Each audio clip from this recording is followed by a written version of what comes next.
Bonjour, mon nom est Concetta D'Arcangelo. Je travaille comme formatrice de parents auprès de Refugio à Munich.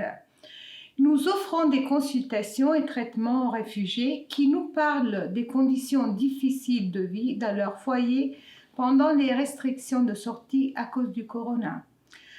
À ce propos, je voudrais vous informer des conséquences de ces restrictions et vous offrir mon aide. Les conseils que je vais vous donner peuvent être mis en pratique malgré les conditions difficiles de votre logement. Qu'est-ce que c'est qu'une restriction de sortie? À cause du corona, il y a de nouvelles règles pour tous, aussi bien en Allemagne que dans le monde entier. Une restriction de sortie signifie que toutes les personnes doivent rester à la maison pour éviter le danger d'infection. Il y a des exceptions à cette restriction de sortie. Vous êtes autorisé à aller au supermarché pour faire des achats. Certaines personnes exerçant des activités et des professions indispensables pour tous sont encore autorisées à travailler. Les familles, les couples mariés et les personnes qui vivent ensemble sont autorisées à se promener. Renseignez-vous, s'il vous plaît, si cela est autorisé dans votre logement. Il est permis de se rendre chez les médecins si on a déjà pris un rendez-vous par téléphone. Si vous rencontrez d'autres personnes sur votre chemin, gardez une distance d'environ 2 mètres pour vous protéger contre l'infection. La vie dans le logement collectif est très étroite et peut parfois être très bruyante, surtout lorsque tous les résidents doivent rester à l'intérieur en même temps. C'est particulièrement difficile pour les réfugiés dans les abris. Nous nous trouvons tous dans une situation exceptionnelle que nous n'avons jamais connue auparavant en Allemagne et ailleurs.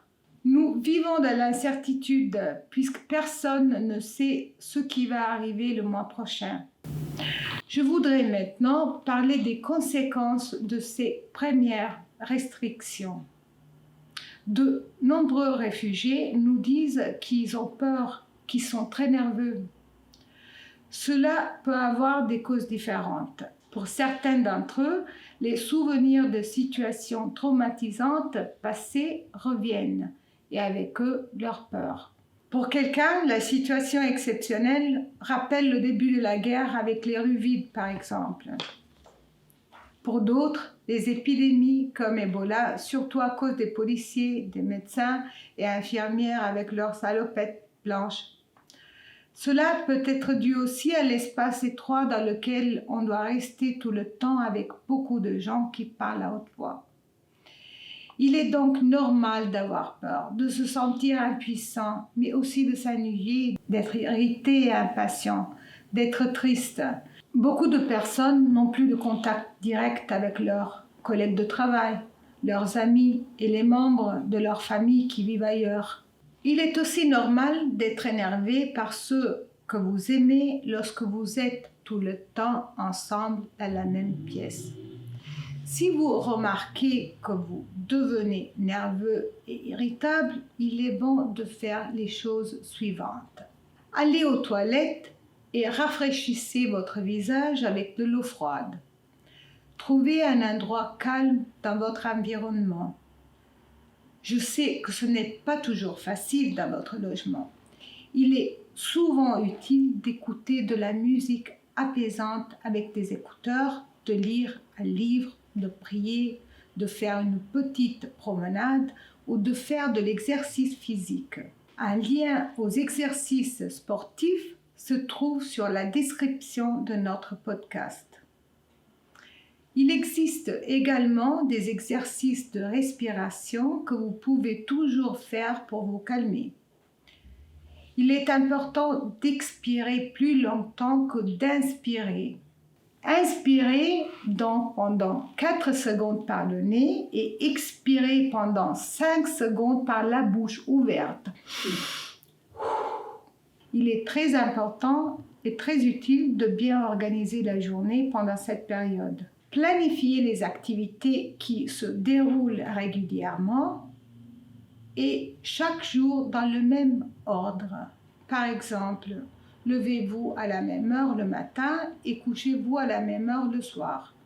Prenez des repas réguliers. Faites des exercices physiques toujours à la même heure. Planifiez des moments de jeu avec vos enfants. Alternez les activités nécessaires à la vie quotidienne avec celles qui vous font plaisir. Par exemple, faire les achats et les combiner avec une promenade agréable.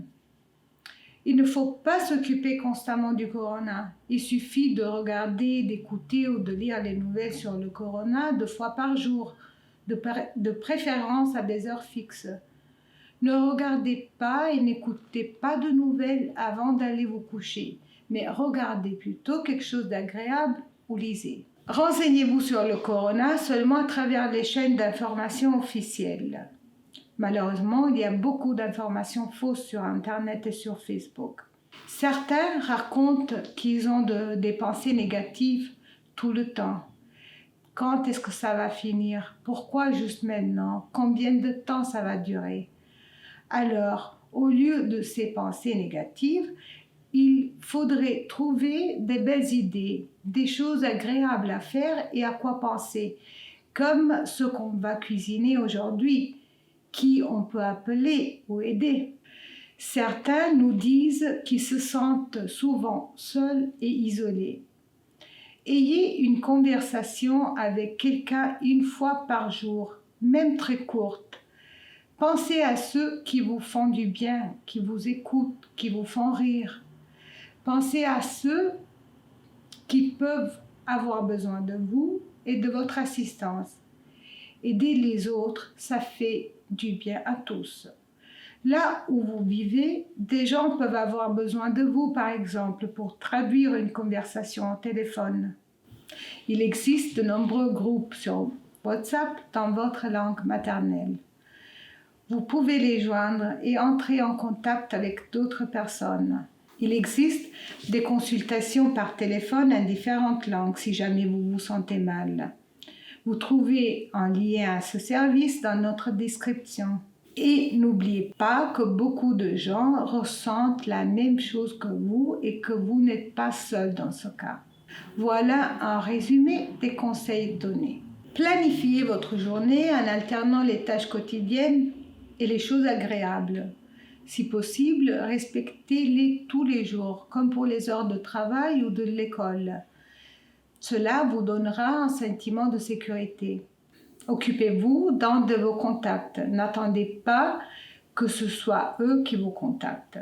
Faites de l'exercice physique tous les jours, par exemple une promenade ou des exercices physiques légers, au moins 30 minutes par jour. Pensez à ce que vous savez bien faire, par exemple à des travaux manuels comme la réparation, la couture ou bien au fait de parler plusieurs langues et de pouvoir traduire. À la fin de la journée, essayez de penser à quelque chose qui vous a fait plaisir dans la journée. Et n'oubliez pas que beaucoup de gens en ce moment ressentent la même chose que vous n'êtes pas seul. Nous avons tous besoin d'espoir et de confiance en ce moment. Dans chaque langue, il y a un proverbe pour cela. Là où il y a de l'ombre, il y a de la lumière, en allemand. Ne soyez pas triste. À la fin de la nuit, la plus sombre vient le jour. Farsi.